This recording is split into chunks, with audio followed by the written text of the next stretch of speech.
Hey everybody, we made it back to Michigan. We're back. Yeah, so kind of missing Ireland a little bit right now. Yeah, very much so. Especially with all the snow outside. Oh, I know. Like we had snow in Ireland, but it left in 3 days. Here, it's like it's just here. It didn't leave in 3 days though. It left in 5 days. Well, 5 days, whatever. Like here, it's like 4 months. When it was happening, we were like, "Oh my gosh!" And now it's like, it was nothing. Yeah, but in Michigan, we got 4 months of snow. Yeah. Left. No, well, not left. What do we got? March, April. Yeah, well, Into May. into May. But that's okay. But this also signals kind of the transition for some of the things that we do. Yeah. Because our whole life changes now because starting tomorrow, Liam's going to drive me down to my parents. We're in the Upper Peninsula now. We're going to go across the Mackinac Bridge and head to my parents. And then I go into growing mode. Then he goes into the greenhouse. And then that's his shtick for the next few months. Yeah. And Liam will help me maybe this little trip and maybe another time if he makes it up there. But he has tons of stuff he has to get done up here in the Upper Peninsula. So what do you have on your list? Oh boy. Yeah, lots of stuff. First of all, I have to get ready for the shows. We have to get ready for our shows in August. And these would be the art shows where we sell our jewelry, broken dishes. Yeah, so we have I've got a lot of prep work for that. We start off with several Irish fests, so we need a lot of Irish pieces. Some we make in Ireland. A lot of them we make in Ireland and bring back, but we're also working here doing it. And we have specific customers that are looking for specific pieces, so we build for them. And so I've really got to focus on that.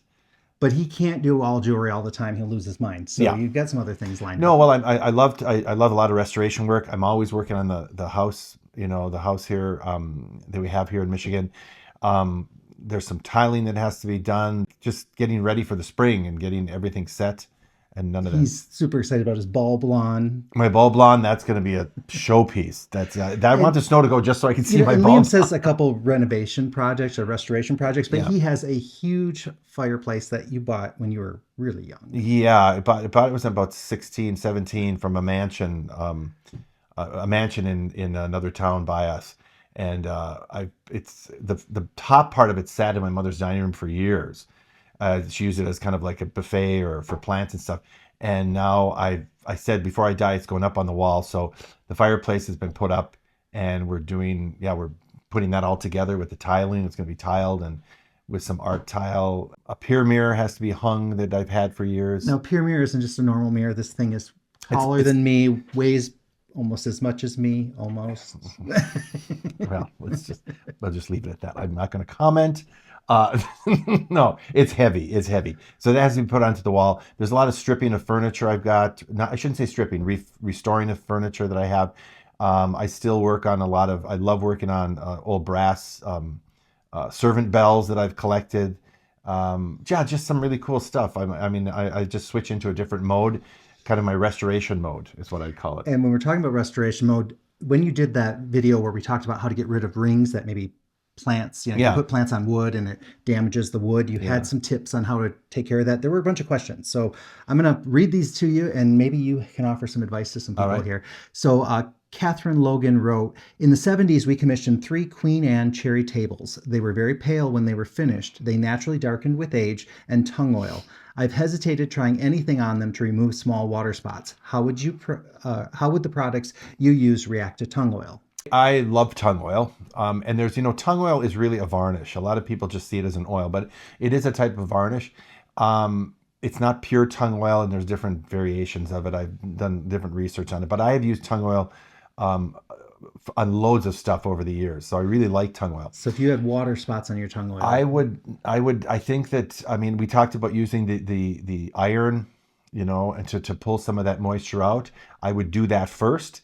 And then I would probably try a product like Howard's Restor-a-Finish and take it, because you obviously don't want a ring on your table. Even like I say, I'm big about keeping the history of the piece. But since these tables were commissioned in the 70s, I would start with the iron and the cloth to try and get the moisture out.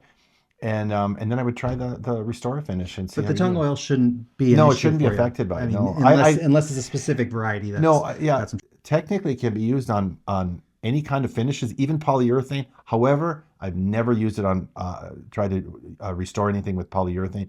So I don't know, but I know according to their... Yeah, and I've heard some other people say like, it's not so good on polyurethane. Yeah, according to polyurethane is more of like a plastic polymer type. And then Terry Green wrote, I had a cherry wood cabinet that warped and discolored by a salt lamp. Any suggestions? Yeah, don't use a salt lamp because then if you have humid weather, moisture collects and because I had one and it gets damp in the summer. You can just feel the dampness because it's salt. So if you do put something underneath it. Yeah, definitely put something. Don't put a salt lamp just on a piece of wood. But at this point. But she says it's warped. I don't know what to tell you. If it's warped, then that means it's probably gone down into the veneer. You might have to try and restore the veneer. And that's another whole process. But taking the Restor-a-Finish and just trying to get it to kind of make it blend in a little bit more. Yeah. I would try. I mean, look, it's not going to hurt anything. I would just try it. Yeah. But don't just do that spot. If you're going to do Restor-a-Finish, do the whole top because it does cut into the finish. And if you just did that one area, it's just going to look. It could even look worse.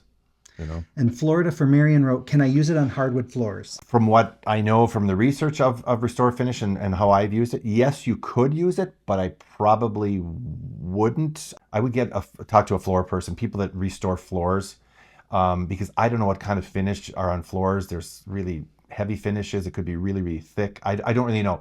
So if you had a small area, maybe. Like if you did have one of those plant rings on the floor somewhere? I would try it there. Yeah, I wouldn't hesitate to try it there. What are you out? I mean, it's the only thing is you might see that area is going to have a different look. It could, but it still could look better than what you have, but more than likely, you'd want a floor person to really look at it, and they might say, well, we need to refinish the whole floor. And they may have some other suggestions too. Yeah, they don't. Yeah. That's definitely. I don't really know for sure.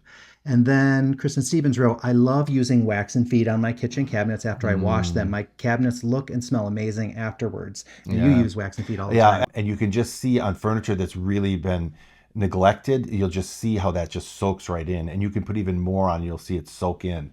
You put it on, then wipe it down, and it's beautiful. I really like it. It's orange oil and beeswax, I think is what it is, actually the main. And I've seen you even things that you didn't use Restor-a-Finish on. You just use the wax and feed, and it completely changes the look. Yeah. So it's pretty amazing how it can improve the look of wood. It's just like putting beeswax. I've learned so much just from watching what you've been able to transform. So just giving it a try is worth it usually because especially if it's in bad shape. Right. You're not out anything. Of course, you don't want to ruin something that's really good. So if there's something that's really sacred to you, seek professional advice. We're not pros. We're just really we're experienced hobbyists. Yeah. Put it that way. Peggy Ann wrote, this was fascinating to watch. Some food is required for my wood pieces too. Graded info. And she's saying, like, I always talk about feeding your plants. She's saying feed your wood. Feed your wood. Yeah, definitely feed your wood. And like if people use Pledge, that's a surface kind of spray. It gives a wax surface to it. It's really for picking up dust. But to feed your furniture, you really need a beeswax or like the stuff the wax and feed, because you'll see it actually soak right into the wood. You can see the dry spots. You can put more on it; it'll soak in more. It's great stuff. And Wendy Marples wrote, "How do you prepare old varnished furniture that has been dusted with a spray furniture polish For years? And what would you suggest for regular dusting going forward?" Okay, that's exactly what we just said. That you've used spray furniture polish for years. It's not going to damage the furniture at all, and I think you could I believe you could put the wax and feed right over that. You know what I mean? If nothing else, don't you? A lot of times you'll use vinegar and water mixture to kind of clean it up. You could. I don't know. Yeah, you could. I mean, it is a type of wax, so it's used more for just picking up dust. And after you've done, you say you've waxed and feeded your piece. I would just use kind of like a microcloth and just dust it down. And then if you do feel like it needs kind of a refresh, then you use wax and feed again instead of your furniture polish. Yeah, I wouldn't. I mean, I don't use furniture polish at all on any of my stuff. I would only use wax and feed. Yeah. Let's see. Bonnie McCormick wrote. This is your buddy Bonnie, who told you to use the word. Very bougie. Okay. My sister's brain dead ex took our father's guitar to be refinished. It was no names. We're not mentioning any names. Here. But he was brain dead. It was a dark brown, almost black, with white trim and mother of pearl inlay on the fretboard. Nice. He had it He had it before he had kids. Before he had kids. So there was probably 40 years of nicks, dings, and tooth marks, I'm sure, from 8 kids and countless kitchen parties. We all learned to play on it.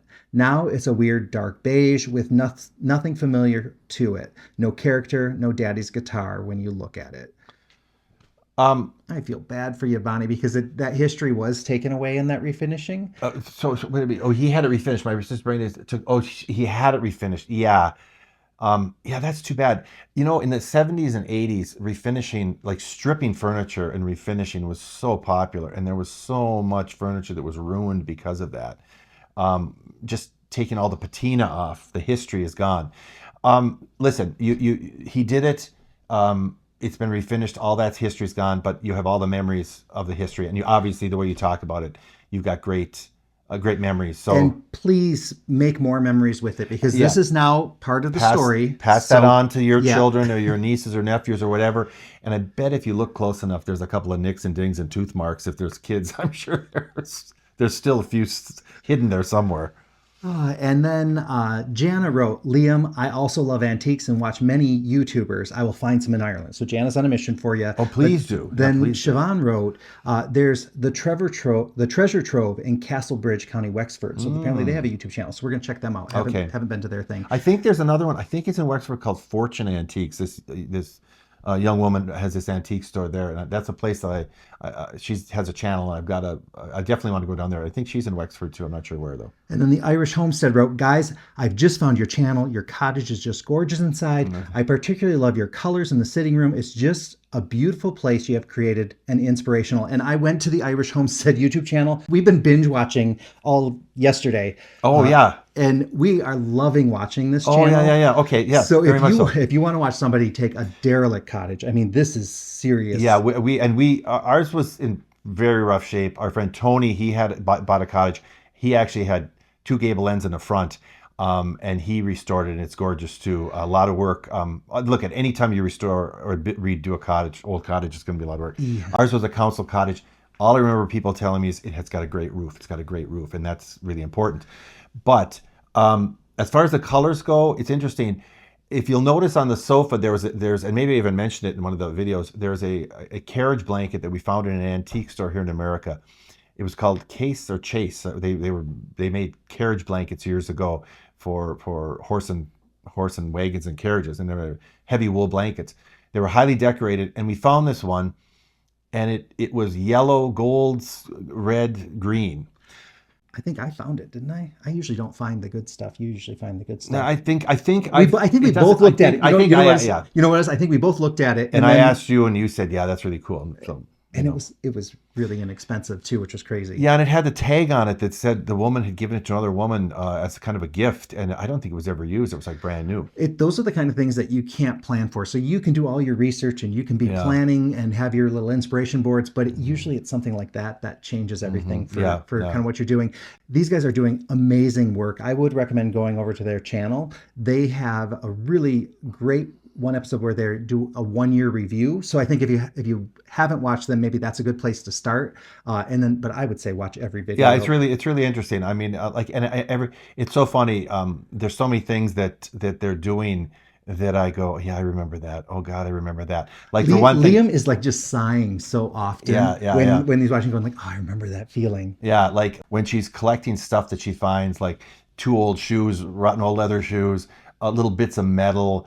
All that stuff. I had boxes of that kind of stuff because I would travel to all kinds of derelict cottages and find stuff and crawl around in them. And even at our place, the metal aluminum kettle that she has, I had 2 of them that I found in the dump. Because years ago, everybody had like a dump next to their house. There was no garbage collection. You just dumped it into a ditch. It was, pots and kettles and et cetera. So yeah, I'm reliving my time redoing the cottage and saying, yeah, I know what you're doing there. And I'm going to say one thing exactly to them is that there's these highs and lows, and we've always called it the agony and the ecstasy. And when you're doing anything like this, redoing a cottage or even furniture, that there's this high and low. And when it's the ecstasy, it doesn't get any better.